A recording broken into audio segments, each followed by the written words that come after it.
Lease और exchange दिया, lease और एक्सचेंज दिया, गिफ्ट नहीं दिया।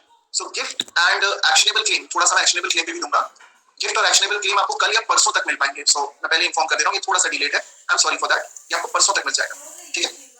आई hope that's not much of an issue. Bhumika good morning, good evening, good evening Nupur, Nirbhay, Himani, Raksha, Harshit, Hitaishi, हाँ thank you so much, Kanishka. हाँ चश्मा चेंज, हाँ ऐसे ऐसे चेंज नहीं किया, ये मैंने गलत चश्मा आज लगाया हूँ क्योंकि दूसरा वाला चश्मा घर पे रह गया मेरा, तो इंटरचेंज हो गया है और कुछ नहीं। This is like my intellectual चश्मा that I wear in like as such, अगर कोई बाहर पार्टी वगैरह होती है तब आई वियर दिस, अदरवाइज अपना रेगुलर चश्मा ही पहनता हूँ। सो आज गलती से पहन आया हूँ, बाय मिस्टेक आ गया। Good evening, thank you so much Sanan, thank you so much Rati. Good evening Shivansh, Savita, हाँ अंदाजा लग गया। Good evening Kajal, Geetika, Pragya, Bhavna, Achala, exactly थोड़ा इंटेलेक्चुअल टाइप का है। जीके के लिए प्लीज कुछ स्टार्ट करवा दीजिए, मैनेज नहीं हो पा रहा है। Sure, it is under process, it will be started soon. Good evening Sunaina, Bhupendra, good evening. हाँ ठीक है, ये मिल जाएगा, gift and actionable claim, you will get that. Good evening Nupur, Bhavya, Saumya, correct, thank you so much Kajal. हाँ नहीं, इंस्टा पे ये नहीं है, इंस्टा वाले वीडियोस में ये वाला चश्मा नहीं है। गुड इवनिंग सुचिता, प्रज्ञा, राधिका, इति। हाँ आज नोट मेकिंग है, yes you have got a lot of note making today. यार सुनने को तो यही मिल रहा है कि इस वीक में यूपीपीसीएस जाएगा या नेक्स्ट वीक में यूपीपीसीएस जाएगा। मेरे हिसाब से जब तक नहीं आता है तब तक पढ़ाई करते रहो, जब आएगा तब देख लेंगे। गिफ्ट तक दे दिया है, अच्छा तो एक्शनेबल क्लेम, ठीक है ठीक है ठीक है, एक्शनेबल क्लेम आप लोगों को मिल जाएगा, you will get actionable claim, don't worry, actionable claim मिल जाएगा। ना ये वो वाला है, ब्लू रेज वाला है।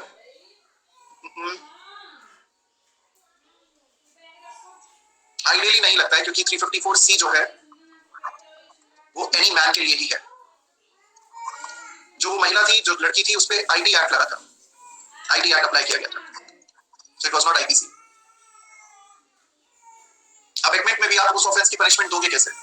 उस ऑफेंस को पनिश करने के लिए तो इंग्रेडिएंट 354C वाला ही फुलफिल होना चाहिए ना, that's the point Raksha. Obviously abetment उसका हो सकता है, बट जब तक 354C नहीं होगा तब तक कैसे अप्लाई करो, ठीक? बट आइडियली यहाँ पे आईडी एक्ट ही लगाया गया। चलो अब आगे बढ़ते हैं, पहले नोट मेकिंग कर लेते हैं, we have got a lot of note making to do. Last I believe हम लोगों ने जो नोट मेकिंग की है that is still offence of hurt grievous hurt तक किया है। मैं चेक करूंगा, समीक्षा, अभिजीत ने क्या डाउट भेजा है? अभिजीत अभिजीत अभिजीत आपका डाउट बेटा शायद ऊपर निकल गया, प्लीज एक बार रीपोस्ट कर दीजिए। एसिड अटैक तक कर लिया, श्योर। सो फिर एसिड अटैक के बाद हमें करना है, तो that will be around 339 only. So heading बना लीजिए, wrongful restraint and confinement, wrongful restraint and confinement.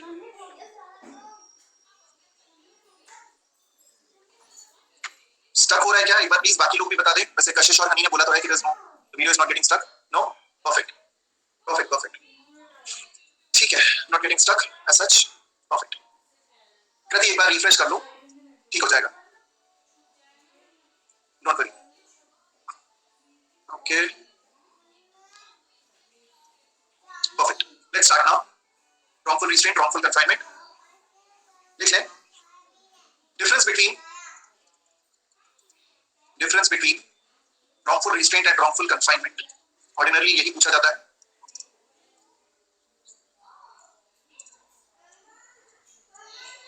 यार एक सेकेंड,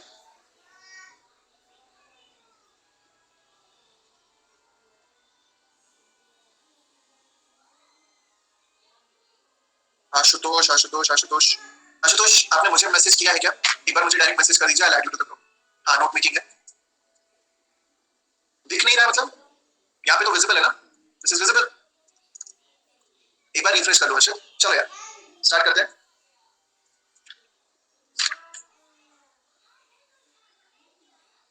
wrongful confinement, एक पॉइंट लिखिएगा, wrongful confinement is a species of wrongful restraint। Heading आएगी difference between wrongful restraint and wrongful confinement, उसमें पहला point लिख लें। टेबल बना के लिखने की जरूरत नहीं है, ये पैराग्राफ फॉर्मेट में लाइनर्स में आ जाएगा।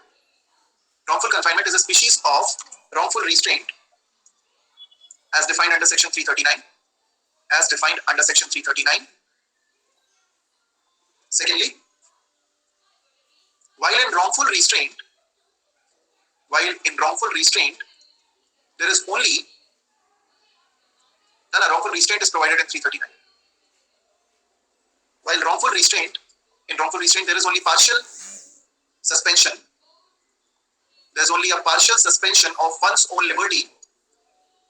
Partial suspension of one's own liberty. Wrongful confinement reflects total suspension of liberty, beyond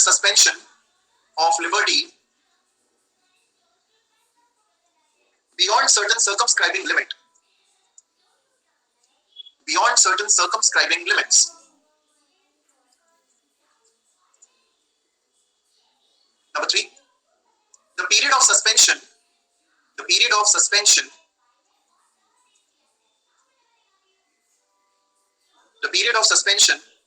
castor मैं बहुत धीरे धीरे बोल रहा हूँ बेटे, अब इससे ज्यादा धीरे बोलूंगा तो क्लास ही खत्म हो जाएगी. थोड़ा सा तेज लिखो बच्चे, I am already speaking very slowly. ठीक. The period of suspension is immaterial for constituting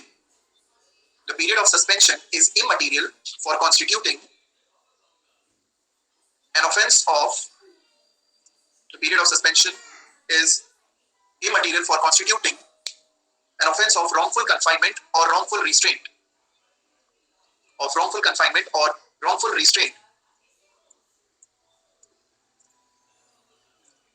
Full stop. Fourth point.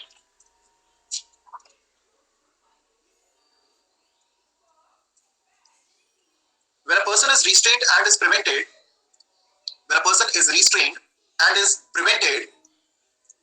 from going,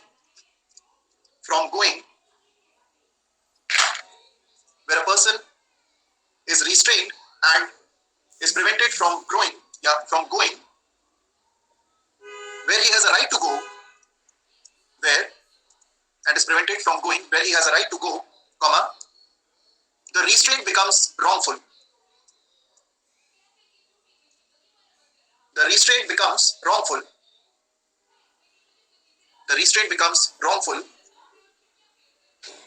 such restraint is not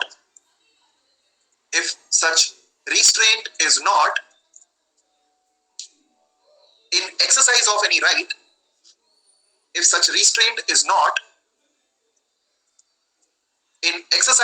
right, comma, power or authority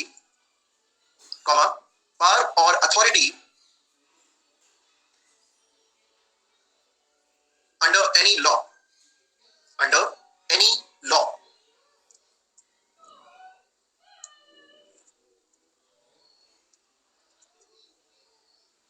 मतलब वो wrongful तब मानी जाएगी जब restraint भी हो और unjustified भी. Power or authority under any law. Justified, unjustified plus restraint. अगर किसी व्यक्ति को आप, if such restraint is not in exercise of any right, power नहीं होता, अरे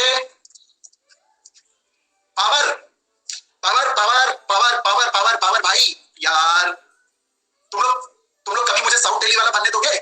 चश्मा ही उतार देता हूँ, काम ही खत्म. हाँ जी, समझिएगा हजरात, आप कौन समझाते हैं इस प्रकार से, आपको सारी चीजें समझ में आएंगी. आदमी को एक्सेंट भी नहीं लाने देते हो यार, अंत करते हो. चलो आगे लिख ले. नेक्स्ट पॉइंट, ये पॉइंट्स ऑफ डिस्टिंक्शन हो गए.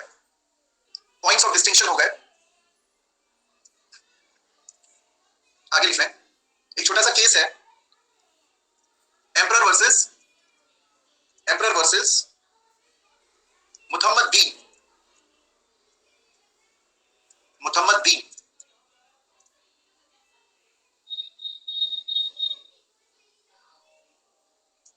Just write this down. इसी में लिखें. There can be no wrongful confinement when a desire to proceed. There can be no wrongful confinement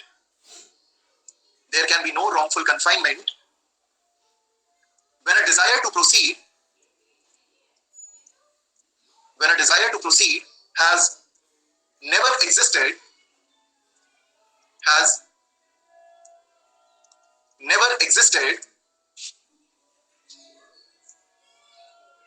comma, nor can a confinement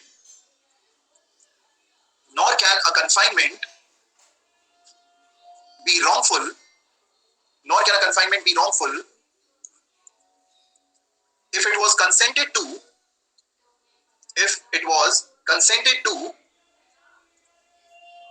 by the persons affected, if it was consented to by the person affected,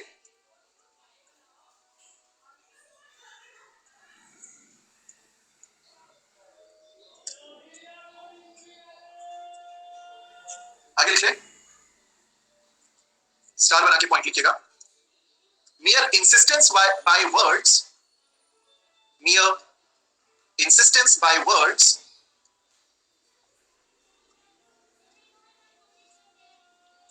of mouth, mere insistence by words of mouth, or mere sitting around a person, or mere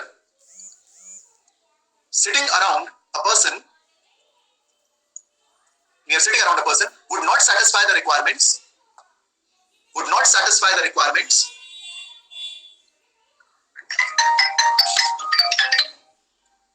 sorry for that, would not satisfy the requirements of the offense of wrongful confinement, of offense of wrongful confinement, which requires that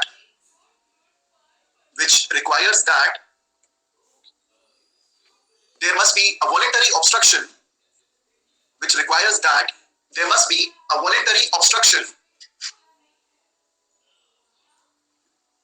to that person so as to, there must be a voluntary obstruction to that person so as to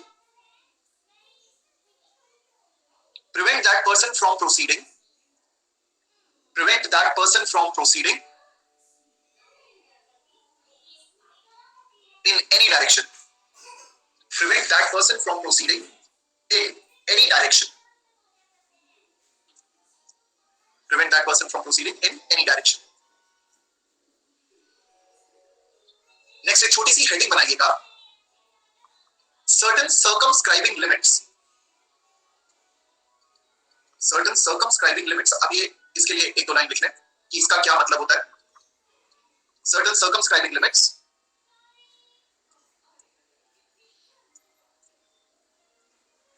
a person may, थोड़ी सी theory है यहाँ पे, a person may have its boundary, a person may have its boundary large or narrow, large or narrow, visible and tangible, visible and tangible, or though real, still in the conception only, still in the conception only,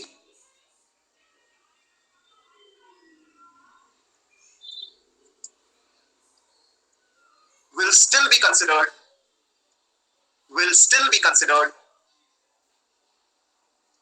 as a circumscribing limit, as a circumscribing limit for the offense of,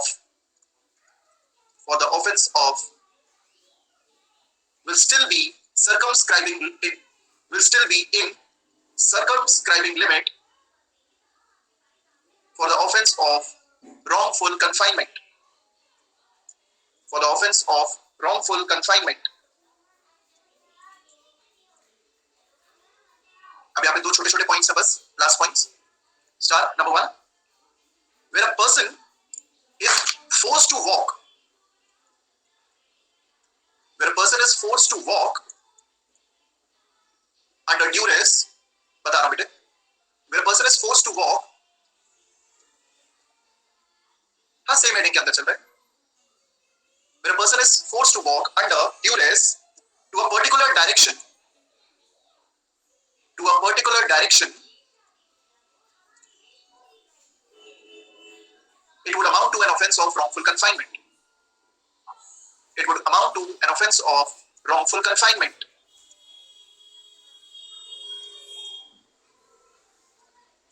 Full stop. एक और point लिखें. Detention through the exercise of, detention through the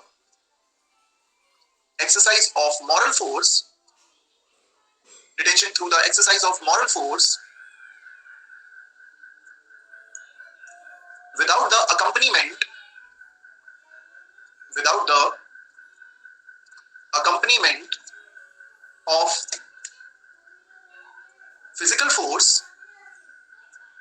accompaniment of physical force or actual conflict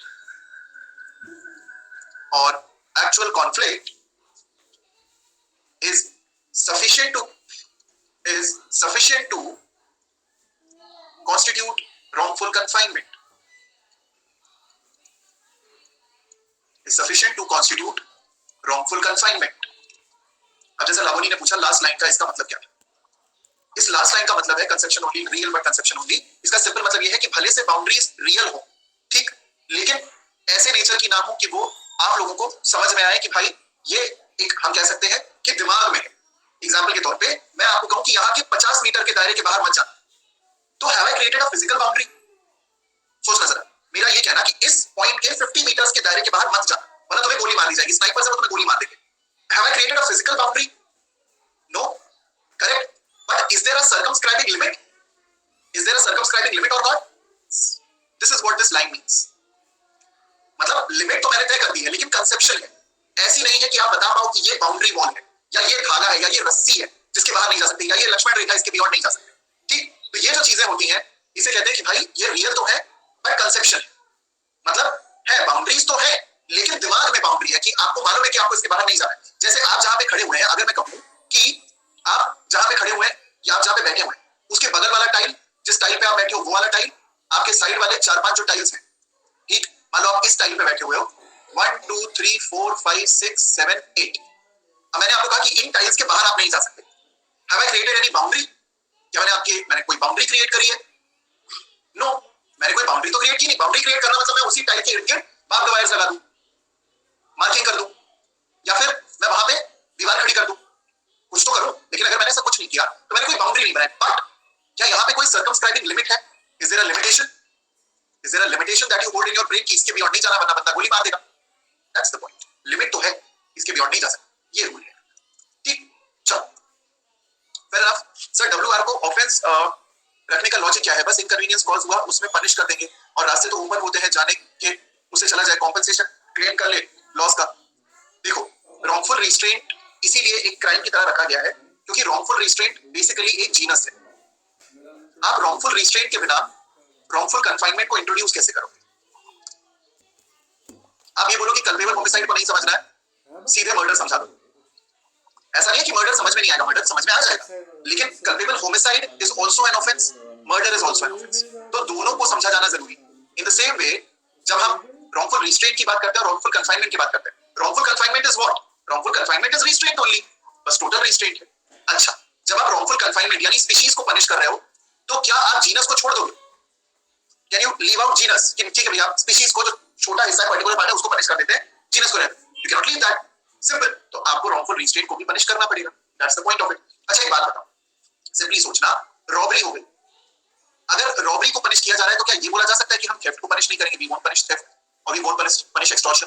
या अगर dacoity को punish कर दिया जाए तो ये कहा जाए कि क्या यार डेकॉइटी को पनिश कर तो रहे, रॉबरी को पनिश करने की जरूरत क्या? Can not do that, can not do that, क्योंकि थेफ्ट एक्सटॉर्शन जीनस है, उनकी स्पीशी है रॉबरी, रॉबरी की सब स्पीशी है डेकॉइटी। तो अगर ये पनिशेबल है तो ये भी पनिशेबल है, तो ये लोग भी पनिशेबल है, बस यही रूल है, दैट इज द रूल। तो अगर आप जिस डायरेक्शन में जाने का अधिकार रखते हो, आपका अधिकार है, राइट है जिस डायरेक्शन में मूव करने का, अगर वहां से आपको कोई रोकता है, ठीक, लेजिट तौर पे अगर रोकता है, अब मान लो इसको ऐसे समझना कि आपको ऑफिस पहुंचना है, बहुत जरूरी आपकी मीटिंग है, एक ही रास्ता है वहां से जाने का, है रास्ते दूसरे भी, लेकिन आपको 5 से 6 किलोमीटर का चक्कर लगा के पहुंचना पड़ेगा। जब तक आप पहुंचे मीटिंग खत्म हो गई, you lost your job.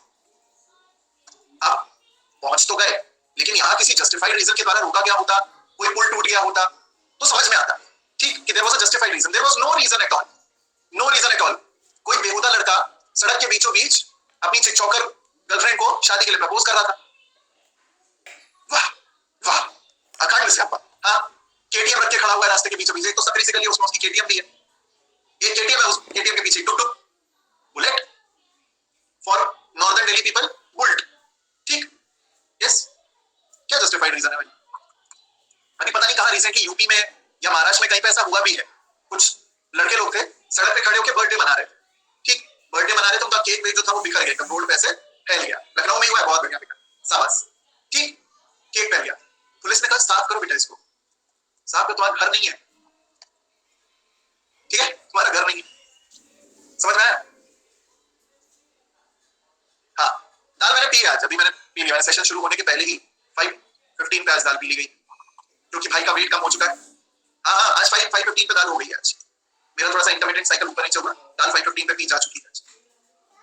Thank you so very much. Yes, wait कम होता है, यू गाइस शुड, अगर तुम लोग का वेट बढ़ रहा हो तो please do try intermediate fasting, it's actually very good, do try it. बढ़िया बढ़िया लॉस होता है भाई वेट का, ठीक। नहीं तो मैंने कल खाना जल्दी खा लिया था ना, ट्राई एंड टेस्टेड, हां इट वर्क्स। ठीक है, चलिए अब आगे बढ़ते हैं। यार मिक्स दाल खाता हूं मैं, मिक्स होती है, तुअर चना सब मिक्स होती है। ठीक है, आगे बढ़ते हैं। मॉरल वाला जो पॉइंट है और जो 2 पॉइंट्स अपन ने पढ़े, सबसे पहले समझिएगा, मैं कॉन्सेप्ट समझा देता हूं, शॉर्ट में आपको बताऊंगा। अगर आपका कोई दोस्त, आपका कोई रिश्तेदार, आपका भाई, यहाँ पे अगर क्लास में कुछ मैरिड महिलाएं हैं तो शायद उससे ज्यादा रिलेट कर पाए, ठीक, और बाकी लोग मजा ले सकते हैं।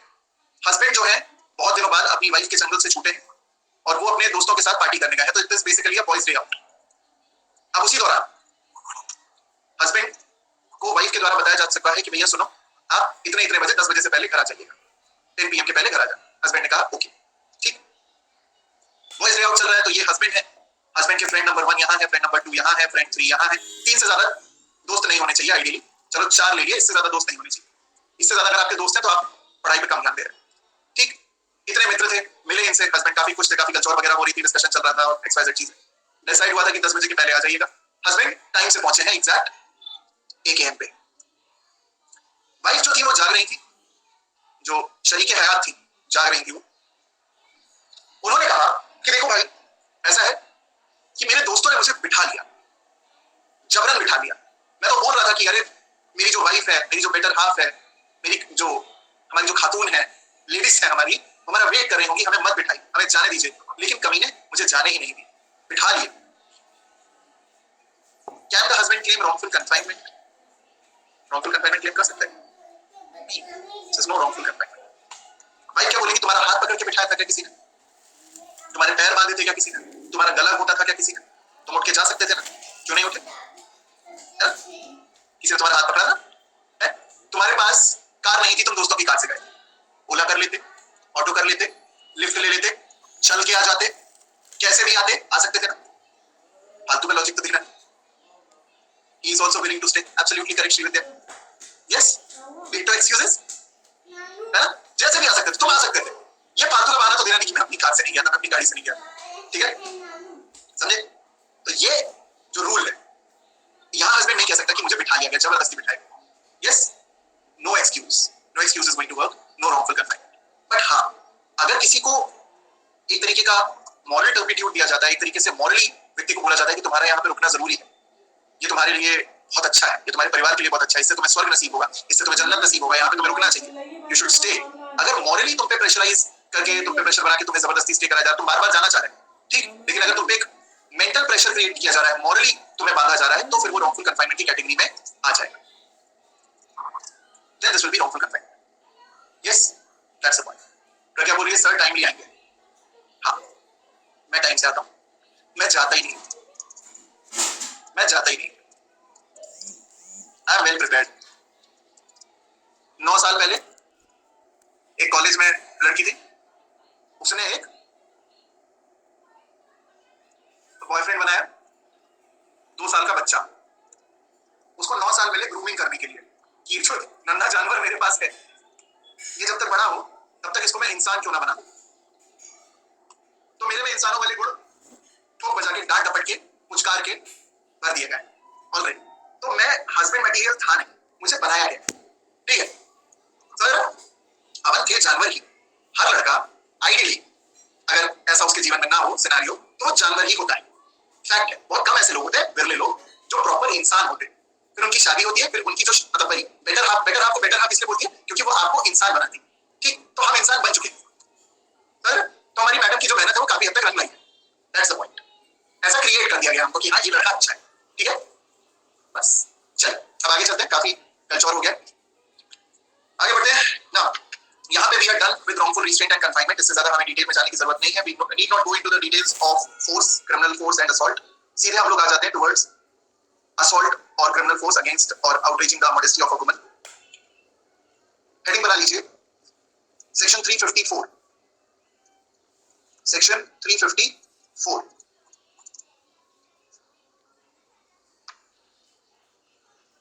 लिख लें।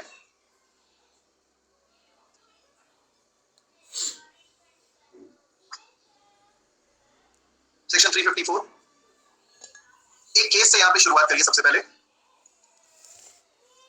अपैरल एक्सपोर्ट प्रमोशन, आएगा आएगा आएगा। Apparel export promotion council versus AK Chopra. Apparel export promotion council versus AK Chopra. 1999 का केस है। Supreme court held that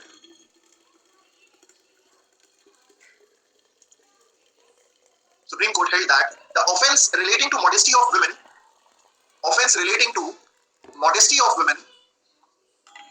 can never be treated as trivial. Can never be treated as trivial. Can never be treated as trivial. Full stop. And in order to constitute the offense under section 354, in order to constitute an offense under section 354,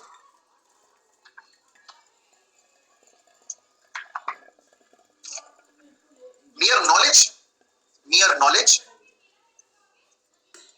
that the modesty of a woman, mere knowledge that the modesty of a woman is likely to be outraged,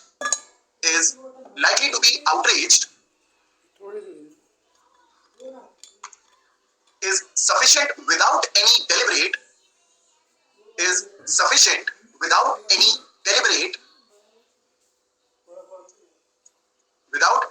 deliberate intention of such outrage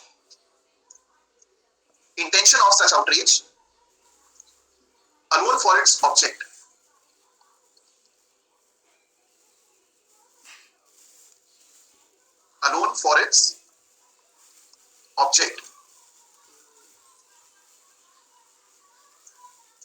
Full stop. There is no abstract conception of modesty. There is no abstract conception of modesty that can apply to all the cases. There is no abstract conception of modesty that can be applied to all the cases. Fair enough? Now, इसके आगे बढ़ते हैं। इससे हमें ये पता चल गया कि भाई देखिए मॉडेस्टी ऑफ वुमेन का ऑफेंस जो है वो कभी भी ट्रिवियल ट्रीट नहीं किया जाएगा। Never ever will be treated as trivial. तो मतलब आप ये कहें कि यार जरा सी छेड़छाड़ी तो हुई थी, कुछ ही तो कमेंट्स किए थे, एक ही बात तो बोली थी। अगर आपकी एक बात भी 354 ए की कैटेगरी में आ गई, will you be spared by virtue of section number 95? या 354 की कैटेगरी में आ गई, आपका कोई एक्ट 354 की कैटेगरी में आ गया, विल यू बी स्पेयर्ड? जैसे I will give you an example. मान लीजिए कि कोई महिला है, कोई बच्ची है, कोई लड़की है जो कि गली में से निकल रही, कोई एक दूसरा व्यक्ति है, कोई मनचला, उनका हाथ पकड़ने का प्रयास करता है, ठीक है, हाथ पकड़ के अपनी तरफ खींचने का प्रयास करता है, ठीक, just for the sake of मॉकिंग the girl.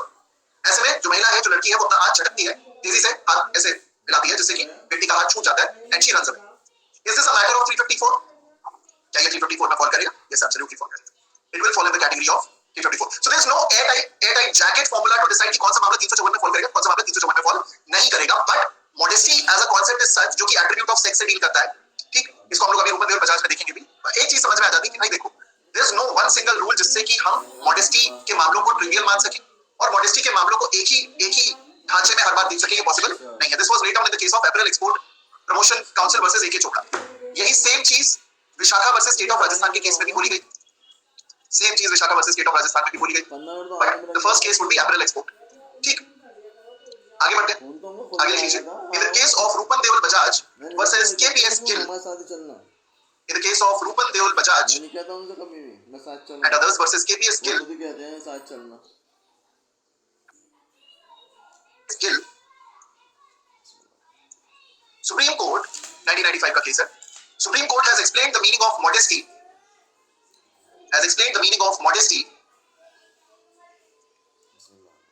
Rupan Deol Bajaj versus KPS Gill. अच्छा गाइस, मैंने एक अभी रिसेंटली मेरा एक वीडियो प्रीमियर हुआ है, 5 बजे हुआ है, हालांकि उसका टाइम थोड़ा ऊपर नीचे करना था, बट 5 बजे हुआ है। That is about the Mehrauli murder case. उसको एक बार देखना, थोड़ा सा उसमें, आई मीन ऑब्वियसली आप लोगों ने देखा ही होगा ना। इंस्टा पे नहीं, इंस्टा वाला तो वो तो अलग वीडियो है, वो कल रिलीज हुआ। Insta video release yesterday. हाँ, श्रद्धा बोलकर वाला, एग्जैक्टली, वो एक बार देख लेना, ठीक है। Supreme Court has explained the meaning of modesty in relation to women. इसके नीचे लिख रहे हैं इसी केस के नीचे the essence of a woman's modesty is her sex. The essence of a woman's modesty is her sex. Full stop. The culpable intention of the accused. Explain the meaning of the word modesty for women. For women. दोबारा से repeat कर दे रहा हूं इसमें next जो line है the essence of a woman's modesty is her sex. Full stop. The culpable intention of the accused is the crux of the matter. The culpable intention of the accused is the crux of the matter. Full stop. क्या है? The reaction of the women, yeah, the reaction of the woman, not women. The reaction of the woman is very relevant. Is very relevant. The reaction of the woman is very relevant, but its absence is not always decisive.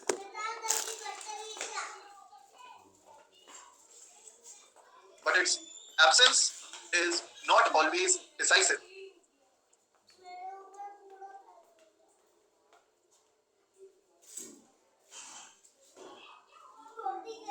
Full stop. Decisive. Full stop. Modesty is an attribute associated with. Modesty is an attribute associated with female human beings as a class. Female human beings as a class. Female human beings as a class. Full stop. Next line में लिखिएगा the ultimate test for ascertaining the ultimate test for ascertaining high see ma'am the ultimate test for ascertaining whether the modesty of a woman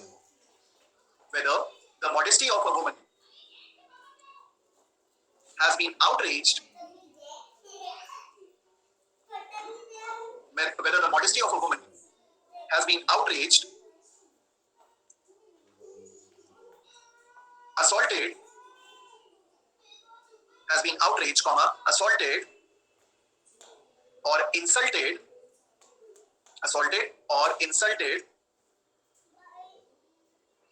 is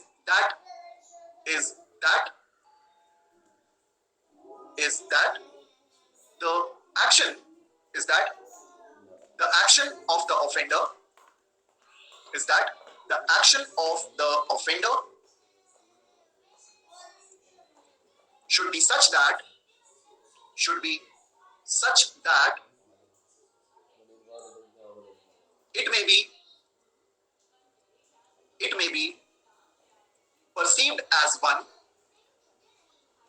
may be perceived as one such that it may be perceived as one which is capable of shocking the sense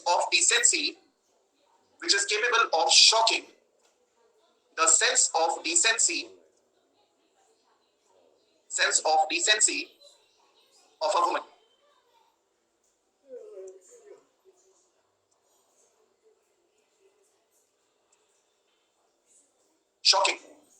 Shocking the sense of decency of a woman. Full stop. Next लिखिए. In the case of State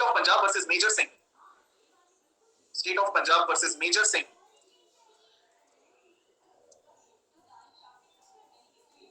It was held that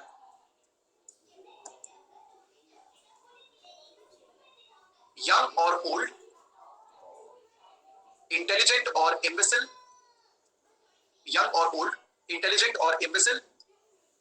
awake or sleeping,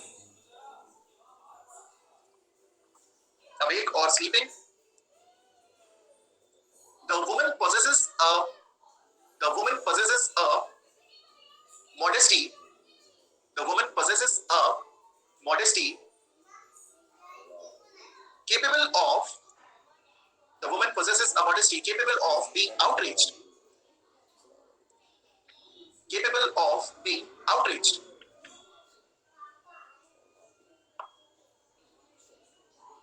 That's it. Capable of being outraged. ठीक. अब देखिए कई ऐसे instances आप लोग के सामने आएंगे. केसेस में तो अपन अगर डिटेल में जाएंगे तो बहुत सारे केसेस पढ़ेंगे, लेकिन आप लोगों के सामने कई ऐसे क्वेश्चंस आएंगे जहां पे फैक्चुअल सिनेरियो क्रिएट किया जा सकता है. मैं आपको कुछ एग्जांपल से समझाता हूं. वुमेन ऑफ एनी एज, यहाँ पे एज बार नहीं है, पता है ना, यंग और ओल्ड कुछ भी, ठीक है. या रिपीट नहीं करूंगा, मैच करने के लिए रिपीट करते बेटा, थोड़ा सा ये ज्यादा हो गया, ठीक है. ओके, जरा इस चीज को समझिएगा. जो ये ऑफेंस होता है 354 का, मैं आपको कुछ एग्जांपल से समझाता हूं, ठीक है. एग्जांपल से समझाता हूं. अरे मतलब क्या मैं रिपीट करने जाऊंगा ना तो it will again take the same amount of time, इसलिए रिपीट नहीं कर पाऊंगा. ये मतलब आप रिकॉर्डेड से देख सकते हो मैच करने के लिए, ठीक. तो जरा समझिएगा. मान लीजिए कि कोई एक लड़की है जिसको कोई एक लड़का हाथ पकड़ के अपनी तरफ खींचता है, ठीक है, उसको जमीन पे गिराता है और उसके बाद उसके कपड़े उतारने की कोशिश करता है, ठीक. जमीन पे गिराता है उसको, उसके बाद कपड़े उतारने की कोशिश करता है. The boy has not tried removing his own clothes, and there are no evidences to show that the boy has removed his own clothes. क्या ये attempt to rape की कैटेगरी में आएगा या ये assault outraging the modesty में आएगा? 354B तो स्पेसिफिक है, obviously 354B में आएगा, that's it. लेकिन क्या ये 354 में आएगा या नहीं आएगा? मतलब is this an assault outraging the modesty of a woman or not? That's the question. Yes, आएगा. This is one kind of question that you might see in the factual point. ठीक है, समझ में आया? ये attempt to rape की category में नहीं है. Another example, publicly and even private में भी एक बॉस है जो कि क्या करता है, एक मैगजीन का रोल बना करके कोई एक उसकी सेक्रेटरी या उसके अंडर एक वर्कर है, उनके पोस्टीरियर पे, ठीक है, उनके पोस्टीरियर पे हिट करता है, ठीक, इन अ fun way. Aitraaz movie, absolutely. Will that be hit by 354? Yes, that will be hit by 354. Correct? अच्छा, एक पर्सन है जो कि एक लड़की का हाथ पकड़ता है, उसको फील्ड में लेकर के जाता है, खेतों के बीच में लेकर के जाता है, और उसके बाद वहां जाकर के उसके कपड़े उतारने की कोशिश करता है. उसके कपड़े उतारने के बाद खुद के कपड़े उतारने की कोशिश करता है. Before the person can penetrate, उसके पहले ही the girl hits the man or the boy in his testicles and वो वहां से भाग जाती है. Is it 354 or is it 376 read with 511? ये 354 या 354B जो भी बोलना है आपको, ये होगा या 376 read with 511 होगा? Absolutely the point. 376 read with 511. So you will have to understand कि there is a very fine line between 354 and 376 511. ठीक, जैसे ही रिमूवल ऑफ क्लोथ्स का एंगल तक आप पहुंच गए वो 354B हो जाएगा, थोड़ा स्पेसिफिक हो गया. बात समझ में आई? जैसे फॉर एग्जांपल कोई एक महिला है जो कि अपने रास्ते पे जा रही, उनका हाथ पकड़ के उन्हें एक किसी गली में, एक किसी हम कह सकते हैं कि एली में खींच लिया जाता है और उन्हें जबरदस्ती किस करने का प्रयास किया जाता है. Will this be 354B or will this be 354A or will this be 354? क्या होगा? What will it be? Plain and simple, it will be 354. अगर ये एक स्टेप पहले होता तो 354A होता, यानी इसके पहले अगर कुछ बोला जा रहा है या इशारे किए जा रहे हैं, ठीक, तो 354 होगा, 354A होगा. अगर ऐसा करने का प्रयास किया जा रहा है तो 354 होगा. अगर कपड़े उतारने का प्रयास हो रहा है तो 354B होगा, ठीक. और अगर let's say the person has shown any intent or done any actions जो कि obviously रेप की तरफ इशारा कर रहे हैं तो फिर वो attempt to rape की कैटेगरी में भी आएगा. तो इस टाइप के केसेस आप काफी हद तक देख सकते हैं, फैक्चुअल सिनेरियो में आपसे पूछे जा सकते हैं. तो क्राइटेरियन ध्यान में रखना, स्टेप बाय स्टेप चलता है. 354A, it has to be 354A. देखो मैं यहाँ पे लिख देता हूँ तुम लोग के लिए ताकि थोड़ा सा इजी हो जाएगा. ये और एंड में ये. If you read it this way, it is 354A, 354, 354B, 376. This is the order. Chronologically, ऐसा एक ऑर्डर देखने को मिलता है. You find this order. ठीक है. So इसी प्रकार इसको डिस्टिंग्विश करिएगा अगर आपके सामने कोई क्वेश्चन आता है तो. 354A, 354, 354B and 376. ठीक है. आगे बढ़ते हैं. यहाँ तक हम लोगों का एरिया हो चुका है. We are done and through this topic. एक दो पॉइंट्स बस यहाँ पे छोटे-छोटे आप लोग नोट डाउन कर लें. इनके एग्जांपल्स, यस, देखिए मैं एक बार एग्जांपल से समझा दे रहा हूँ ताकि आपको आइडियली समझ में आ जाए क्या है. मान लीजिए कि कोई महिला है अच्छा, इसको 511 के साथ भी लिख सकते हैं, फिर thereafter 376 अगर ये सक्सेसफुल अटेम्प्ट होता है। 354A talks about sexual harassment. तो sexual harassment के जितने भी ingredients हैं, that would be applicable over here. That means कि अगर कोई लड़की है, उस पे किसी प्रकार के कटाक्ष किए जा रहे हैं, किसी प्रकार की कमेंट्स किए जा रहे हैं, उसे सेक्सुअल फेवर्स मांगे जा रहे हैं, पोर्नोग्राफिक सब्सटेंस दिखाए जाने की कोशिश की जा रही है विदाउट हर कंसेंट, तो ये सब कुछ 354A में आएगा। इसी में अगर आपने किसी प्रकार की फोर्स यूज कर दी, असॉल्ट यूज कर दिया, क्रिमिनल फोर्स यूज कर दी, ठीक, असॉल्ट यूज करने का मतलब जेस्चर्स भी अगर आपने ऐसे दिखा दिए, ठीक है, तो वो 354 की कैटेगरी में आ जाएगा। Gestures, words, criminal force, not मियर words, words with gestures. अगर उसी महिला को पकड़ के आपने उस महिला को निर्वस्त्र करने का प्रयास किया, आपने किसी व्यक्ति ने उस महिला को निर्वस्त्र करने का प्रयास किया, compelling her to disrobe her, trying to disrobe her or compelling her to get naked, threatening के द्वारा भी ये होता है, तो फिर 354B की कैटेगरी में आ जाएगा, डिसरोब। एंड अगर उसके बाद ऐसा कोई भी एविडेंस मिलता है, if there is any evidence to show that there was an attempt of penetration, that will fall in the category of 376, read with 511. That's the key. ठीक है, सुने ना, आई मीन अब आपको समझ में आ गया होगा। बाकी लोग ये पूरा क्रोनोलॉजी है, ये जो सीक्वेंस है, ये क्लियर हुआ आप लोगों को, दिमाग में आया, समझ में आया, प्लीज बता दें। बाकी लोग भी, एवरीवन एल्स क्लियर हुआ परफेक्टली? ठीक है, clear? Okay, hello, am I audible, sir? Yes you are, बताओ। Good evening sir. Good evening. Sir वो लास्ट स्लाइड में आपने जो एग्जांपल दिया था वो किस वाला, तो वो तो सेक्शन नंबर 354A में भी आ सकता है ना, ऐसे उसमें जो मतलब फिजिकल कांटेक्ट हो रहा है तो? हाँ बिल्कुल आ सकता है, लेकिन जनरली जो केसेस वाले मामले होते हैं या इस टाइप के मामले हैं, उनको 354 की कैटेगरी में रखा जाता है। देखो होता क्या है, जब फोर्सफुली अगर किसी महिला को किस करने का प्रयास किया जाता है, ठीक है, आप ध्यान से समझिएगा, इट कैन बी अ किस ऑफ एनी काइंड, ठीक, so it can be a किस ऑफ एनी काइंड। अगर जबरदस्ती किसी महिला के साथ ऐसा किया जा रहा है, तो कोर्ट के डिस्क्रिप्शन पे होता है, आइदर दे गो विद 354 और 354A, ठीक, बट आइडियली जो ये पूरा मामला है, ये 354 का मामला है। ऐसे जो एक्शंस होते हैं जहाँ पे क्रिमिनल फोर्स यूज होती है, ठीक, ये fall in the category of 354। अब हम फिर सोचेंगे कि फिर सर 354A कहां होगा, what will be the dividing line between 354 and 354?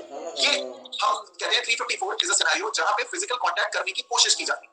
अच्छा, there is an attempt to physically contact a girl, ठीक है, छूने का प्रयास करना, हाथ पकड़ने का प्रयास करना, ठीक। आउटरीचिंग द मॉडेस्टी मतलब आउटरीचिंग द मॉडेस्टी एज एन एक ऐसा एंगल होना चाहिए जहां पे उनकी मॉडेस्टी को हैम्पर किया जाए। ओके, ध्यान से समझना, unwelcoming physical contact okay, and criminal force or assault amounting to outrage the modesty of a woman. There is a fine line difference between the two. Unwelcoming physical contact में कोई सीधे करते हैं, इसीलिए हम लोग कहते हैं कि 354 और 354 they are not separate, वो एक ही है, बस उसको अलग अलग कर दिया, एकदम माइन्यूट में कहते हैं ना, माइक्रो मैनेजमेंट करने के लिए, इसलिए दोनों को अलग अलग कर दिया गया। सो अगर कोई महिला है चल के जा रही है, उनका हाथ पकड़ा जाए, unwelcome, she was not expecting it, she doesn't want this to happen, अगर ऐसा किया जाए 354, ideally this will fall in the category of 354A, ठीक है। वहीं अगर कोई फोर्स इस्तेमाल की जाती है, हाथ पकड़ के उन्हें अपनी तरफ खींचा जाता है, या फिर हाथ पकड़ के उन्हें अपनी तरफ खींच के उन्हें किस करने की कोशिश की जाती है, या जबरदस्ती उन्हें हक करने की कोशिश की जाती है, तब that will fall in the category of 354। समझ में आया? Okay, yes sir. So that means कि किसेस एंड हग्स और जो भी लाइक अगर डिसरोबिंग नहीं है और try to like physical contact नहीं है तो वो 354 में चला जाएगा, बाकी फिर 354A में वो like physical contact and 354B में डिसरोबिंग। एग्जैक्टली, 354 ना, इसको ऐसे समझना Riddhi, and not just Riddhi, everyone else, it is a harassment, परेशान करने का इंटेंशन, सामने वाले व्यक्ति को इरिटेट करने का, अनॉय करने का इंटेंशन है। The intention is different, intensity का फर्क है, समझ रहे हो? इंटेंसिटी का फर्क है, किसी व्यक्ति को छेड़ना, जैसे अपन कहते हैं ईव टीजिंग, ईव टीजिंग कौन सी कैटेगरी में आ जाएगा? 354 या 354A? सो 354A में absolutely correct, that's the point. Eve teasing will fall in the category of 354A, but वही ईव टीजिंग अगर एकदम फिजिकल ऐसे कांटेक्ट की तरफ चला जाए जहां पे you are outreaching the modesty of a woman, you are actually using force, और you are trying to use the overt act होना, ओवर्ट एक्ट, जहां एग्जैक्टली दैट्स द वर्ड, जहां ओवर्ट एक्ट आ गया, वो 354A की कैटेगरी में बना गया, आई मीन 354 की कैटेगरी में आ गया, ए से एक लेवल ऊपर चले गए। ओके ओके, अगर डिसरोबिंग आई तो 354B है, फिर so on and so forth, ठीक है, thank you sir. Most fair enough, तो ये चीज है। अच्छा आगे लिख लें, just right this down, 354A में ही लिखिएगा। हाँ सुना ना, आ रहा हूं बच्चे, सेक्शन 354A, ये सारे ऐड किए गए हैं, 354A to 354D were added by criminal law amendment act 2013, also known as the Nirbhaya act, ठीक, ध्यान रखिएगा। 354A, B, C, D, yes, and Nirbhaya act के थ्रू आया था। अच्छा, इसमें कुछ पॉइंट्स का ध्यान रखें, इनफैक्ट इसको लिख ही लें। In the case of, correct Samiksha, in the case of Deputy Inspector General, DIG Police, Deputy Inspector General of Police versus Samuti Ram versus, in the case of DIG Police versus S. Samuthiram. Supreme Court has laid down the guidelines. Supreme Court has laid down the guidelines to deal with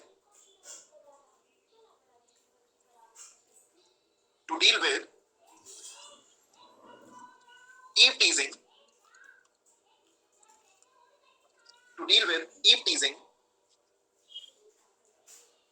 before a suitable legislation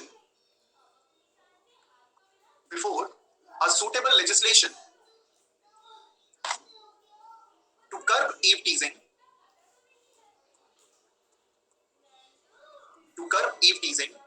is introduced by the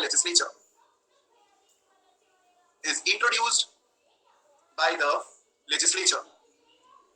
ये case 2013 का is introduced by the legislature. इसमें हमें सारी guidelines को लिखने की जरूरत नहीं है, बट एक छोटा सा पॉइंट लिख लीजिए. These guidelines are for the state government,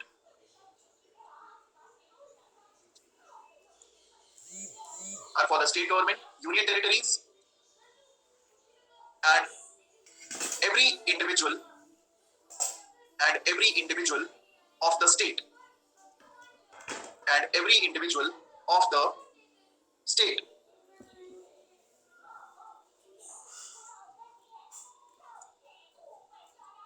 next line में लिखिएगा the Indian journal of criminology. Guidelines में हमें जाने की जरूरत नहीं है, क्योंकि गाइडलाइंस में आपको शॉर्ट में बता देता हूं, क्योंकि अननेसेसरी अपने लिए, मतलब इंपॉर्टेंट है as an unnecessary in terms कि हमें वो गाइडलाइंस लिखने की जरूरत नहीं. ठीक है, गाइडलाइंस के आगे प्लीज बता दें प्रज्ञा को, बड़ी हेल्प. ठीक, सबसे पहला पॉइंट जो है दैट इज कि जितने भी पासर बाइज हैं जो कि वहां से निकल रहे हैं, उनकी रिस्पॉन्सिबिलिटी है कि अगर उनकी जानकारी में ऐसी कोई ईव टीजिंग का मामला आता है तो उस मामले को उन्हें रिपोर्ट करना है. ठीक है, उस मामले को उन्हें रिपोर्ट करना है. साथ साथ में जितनी भी जगहें हैं, जितने भी ऐसी जगह है जहां पे ऑर्डिनरली लोगों का आना जाना रहता है, आवागमन रहता है, उन जगहों पे सीसीटीवी कैमरास को इंस्टॉल किया जाए.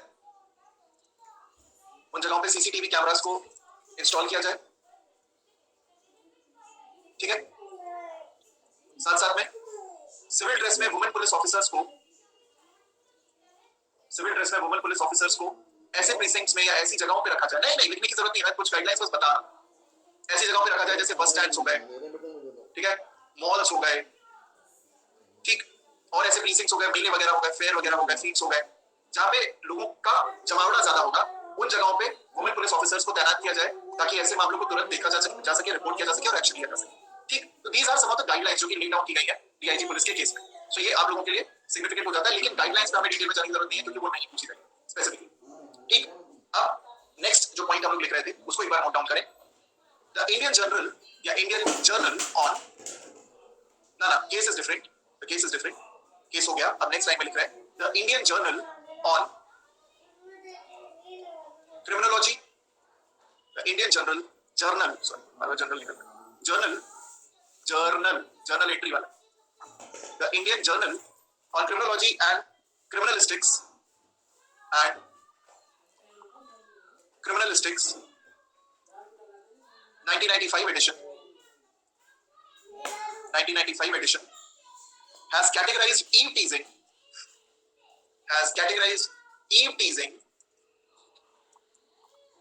into five heads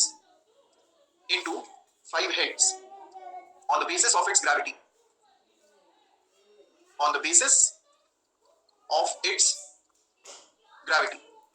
जाहिर सी बात है, ईव टीजिंग के मामले अगर थोड़े और संजीदा हो जाए और ज्यादा हम कह सकते हैं ग्रेव हो जाए, तो फिर वो 354 के दायरे से बाहर चले जाते हैं. 354A, 354, 354B, 376, 511, even 376. ठीक, तो 5 हेड्स में इसको कैटेगराइज किया गया है ग्रेविटी के हिसाब से. Number 1 is verbal eve teasing. Eve teasing का सीधा मतलब होता है किसी महिला को परेशान करना. इसमें जो ईव शब्द है, eve stands for Adam and Eve. Adam and Eve वाली स्टोरी आप लोगों ने सुनी होगी. ठीक, इब्राहिमिक रिलीजन में काफी ज्यादा फेमस मानी जाती है. नहीं, कोई बात. एडम और ईव की कहानी सुन लो भाई. चलो, 2 लोग थे, इंसान, एडम, ईव. ठीक है, चलो कहानी ही सुन लो, अच्छे से सुनो. ढंग से सुनो। हाँ एग्जैक्टली, सुन लो भाई। गॉड थे, ठीक, गॉड के बहुत सारे बच्चे थे, उन्हीं में से एक बच्चा था लूसीफर, काफी ज्यादा खूबसूरत, सबसे ज्यादा ज्ञानी, सबसे ज्यादा सभी लोगों में, सारे गॉड्स में सबसे अच्छा लूसीफर, ठीक। उसकी पॉपुलैरिटी बहुत ज्यादा बढ़ गई, जब पॉपुलैरिटी बढ़ गई तो वो बाकी गॉड्स को खटकने लगा। साथ साथ में इसका अप्रोच थोड़ा ये हो गया था कि भाई ये जो मेरे फादर है, इनसे बड़ा गॉड मैं ही हूँ।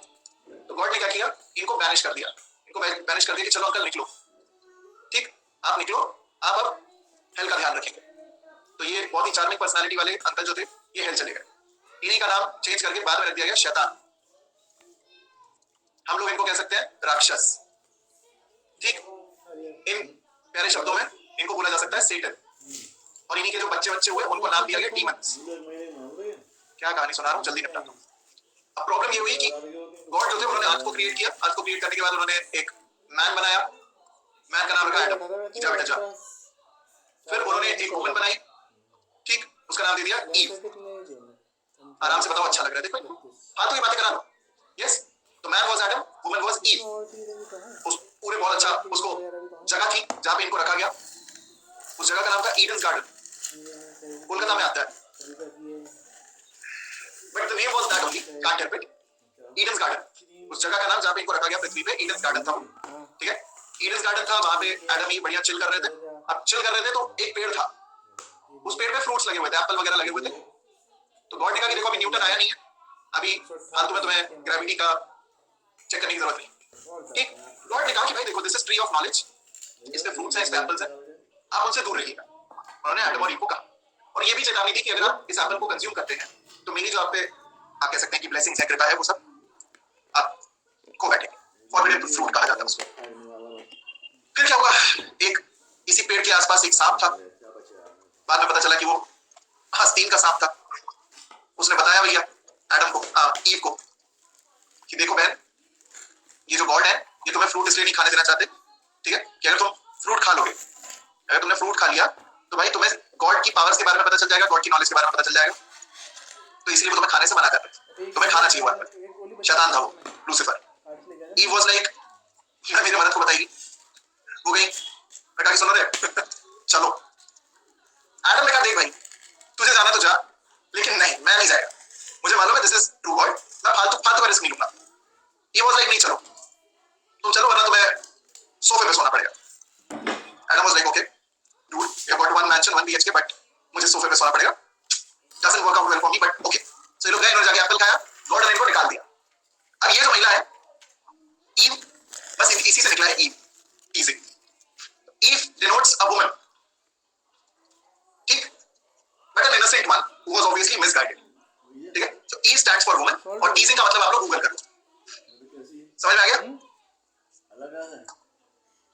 Yes, that's the whole sole complete story. समझ, ये इतना पता होना चाहिए। टीजिंग का मतलब होता है छेड़छाड़, छेड़ना, परेशान करना। हेवन का टूर हो गया शॉर्ट में, that's eve teasing. So one is verbal eve टीजिंग, जाहिर सी बात है मौखिक तौर पे बोल करके।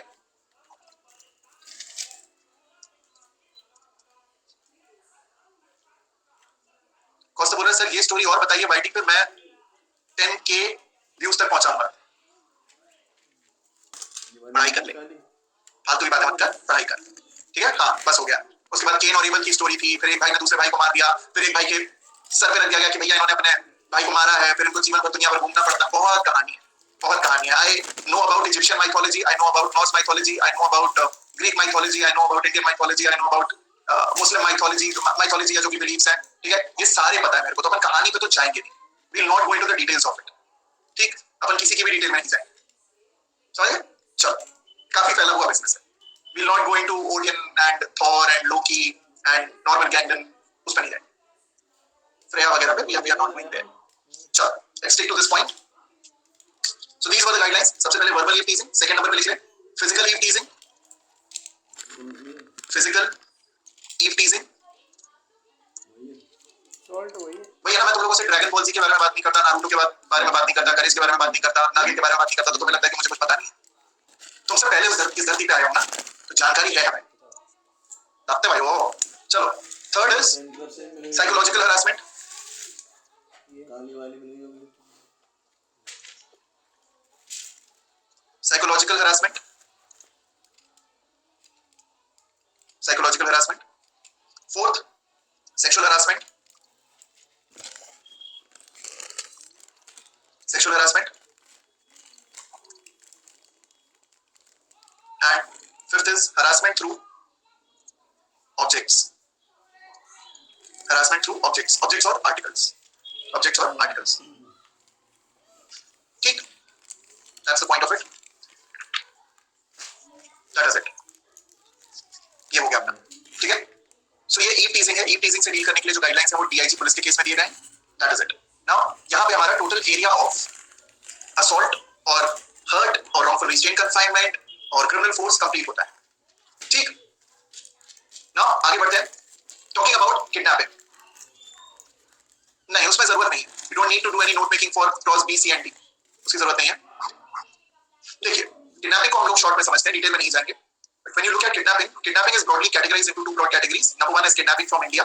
किसी भी एज ग्रुप के व्यक्ति को, ठीक, किसी भी एज ग्रुप के व्यक्ति को अगर इंडिया के बाहर लेकर के जाया जाए, बियॉन्ड इंडिया अगर लेकर के जाया जाए, तो that is considered as kidnapping from India. अब उस व्यक्ति को आप कहीं से भी उठा लो इंडिया में और इंडिया के बाहर लेकर के चले जाओ. आप उसको नेपाल के रास्ते ऑस्ट्रेलिया ले जाओ, ठीक है, चाहे श्रीलंका के रास्ते रशिया ले जाओ. अगर आप उस बंदे को इंडिया के बाहर लेकर के जा रहे हो किसी भी प्रकार से, ठीक है, जैसे सीता माँ का अपहरण, that is kidnapping from India. Age matter नहीं करती, जेंडर मैटर नहीं करता, कुछ भी मैटर नहीं करता. इंडिया के बाहर गए तो शब्द यूज होगा किडनैपिंग. दूसरा होता है किडनैपिंग फ्रॉम लॉफुल गार्जियनशिप. अब कुछ ऐसे लोग होते हैं जो कि लॉफुल गार्जियनशिप में माने जाते हैं. लॉफुल गार्जियनशिप में होने का मतलब है, जैसे फॉर एग्जांपल कोई मेल है who is below the age of 16 years, कोई फीमेल है who is below the age of 18 years, कोई अनसाउंड माइंड का पर्सन है, तो दे आर कंसिडर्ड कि ये या तो अपने पेरेंट्स के या फिर अपने गार्डियंस के, लीगल या लॉफुल या नेचुरल गार्डियंस के, ठीक, कस्टडी में है. अब आपको एक फन फैक्ट बताता हूँ. कई बार ऐसा होता है ना कि घर पे मेहमान आते हैं, आपके घर में एक छोटा सा बच्चा है, let's call his name as क्या नाम है, मोनू, कालू, और let's call that guy Kalu. एक एग्जांपल में रख देते हैं, इसके बाद ये चुप हो जाएगी. कालू नाम का आपके घर में एक बच्चा है, आप उससे कितना प्यार करते हैं ये उसके नाम से ही हमें समझ में आ चुका है. काफी प्रेम है, बहुत याराना लगता है. आपके घर पे रिश्तेदार आए, उन्होंने कालू को गोद में उठाया. कालू कैसे बेटा, बढ़िया, मम्मी पापा चॉकलेट नहीं खिलाते, अच्छा अच्छा, कौन सी क्लास, अच्छा 3 साल के हो, अच्छा बोल पा रहे हो, बढ़िया बढ़िया बढ़िया, ठीक है, मम्मी पापा कहाँ है, दिख नहीं रहे, अच्छा पापा ऑफिस गए, अच्छा ओ चलो घूमी करके आए, हाँ चलो चलो, हाँ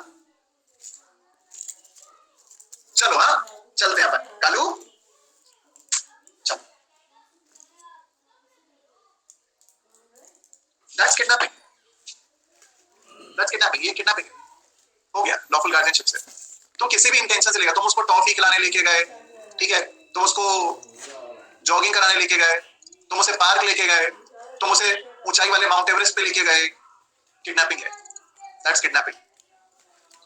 बचपन में हम लोग को एक बात सिखाई गई थी कि बेटा देखो, अगर कोई व्यक्ति आपको कुछ खाने को दे तो खाना मत, और कोई व्यक्ति अगर आपको कहे कि मुझे आपके पापा ने भेजा है बेटा चलो मेरे साथ घर, तो कभी उस व्यक्ति के साथ जाना मत. ठीक, दो चीजें थी, एक किसी का दिया खाना मत, दूसरा किसी के साथ जाना मत. हमारे माँ बाप को यह नहीं पता था कि अगर किसी का दिया हुआ हम खाना शुरू करें तो हम इतने हफ्सी किस्म के बच्चे हैं कि हम कुछ भी खा सकते हैं, खा भी लेंगे, जहर होगा तो पचा भी लेंगे, ये इस लेवल के हफ्सी. दूसरा जाना मत, वो अगर हम उस व्यक्ति के साथ चले भी गए ना तो वो घर पे बाइज्जत हमें छोड़ के आएगा, जैसे हमारे कर्म है, जैसे कांडी किस्म के हम व्यक्ति हैं, ठीक, घर तक छोड़ के जाएगा. Yes, legit fact, legit fact. मैं अपने घर से 3 बार भागा, 3 टाइम्स, 3 बार भागा, लेजिट, झूठ नहीं बोल रहा, भगवान कसम, मेरी दादी से पूछ लेना. एक बार मैं कुछ 2 साल का था, एक बार 2.5 साल का था, और एक बार शायद 3.5-4 साल का था. भाग गया, लिटरली भाग गया, क्योंकि दादी ने नहलाया, 5 इंच का काजल मेरी आंख पे लगाया, मामा ने पढ़ना न्यूज़पेपर, हम गेट के नीचे से निकल गए. अभी वैसे तुम्हारे लिए फालतू की कहानी, तुम्हारे किसी काम की नहीं है, this is useless for you, but I am telling you this fact कि मैं जिस रास्ते से निकला वहां पे जब जब मुझे लोगों ने देखा, पता नहीं क्यों किसी ने मुझे उठाने की कोशिश नहीं की. I don't know, I still feel disrespected. मैं आज भी ऑफेंडेड फील करता हूं कि यार गरीब तो नहीं दिखता था, मतलब मैंने बचपन की फोटो देखी, गरीब तो नहीं दिखता था, मुझे लेके रैंसम मांगा जा सकता था. यस, क्या कमी रह गई थी मेरे अंदर, किसी ने पकड़ा नहीं. यार अकेले गया, हर बार पापा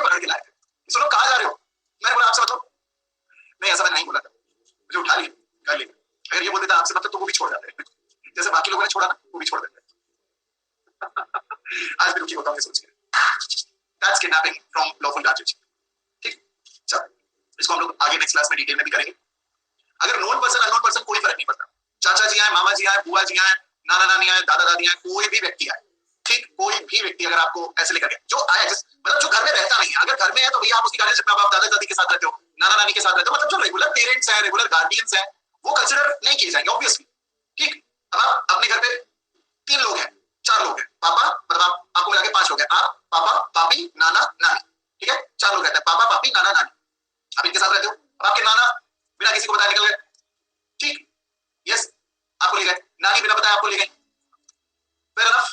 अरे पापी मतलब माँ, अच्छी बोली प्यारी प्यारी माँ, ठीक है, दैट्स इट। तो that will fall in the category of no offence, कोई ऑफेंस नहीं, ठीक, फेयर एनफ। चल now just quickly let me know in the chat box, brief idea लगा, समझ में आया?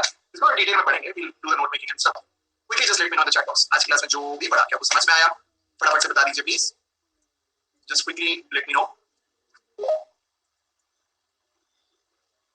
मधुरा Singh, thank you very much sir हमारा स्टूडेंट कंट्रोल करवाने के लिए। Most welcome Madhura, most welcome. आपकी आवाज नहीं आ रही है। Hello hello, am I audible sir? ये शुक्रिया ऑडिबल। एक्चुअली सर मेरा आईपीसी से रिलेटेड कोई डाउट नहीं है। एक्चुअली मैं आपकी टीपीए की क्लासेस ले रही हूँ, उसमें आपने किसी प्लस का कोई ग्रुप था टेलीग्राम पर, उसके बारे में बताया था, उसमें आपने कुछ नोट्स भेजे सर, मुझे वो ग्रुप ज्वाइन करना है, मैंने आपको मैसेज भी किया था। अच्छा, आपने मुझे पर्सनली मैसेज किया क्या? हाँ सर, वो टीम अंडरस्कोर करके कोई ग्रुप था। यार अभी थोड़े टाइम के लिए the number is like inoperative, वो यूज में नहीं है। आप मुझे डायरेक्टली मैसेज कर दो एक बार, टेलीग्राम पे डायरेक्ट मैसेज कर दोगे तो आई विल, ठीक है? Okay sir, thank you sir. चलो okay guys, let's wrap up today's lecture. आज का समाप्त करते हैं। एक बार वो वीडियो जाके देख लेना नैरोली वाला, ठीक, छोटा सा वीडियो, ज्यादा टाइम नहीं लेगा, लेकिन it will like give you a good brainstorm. Bye bye, take care,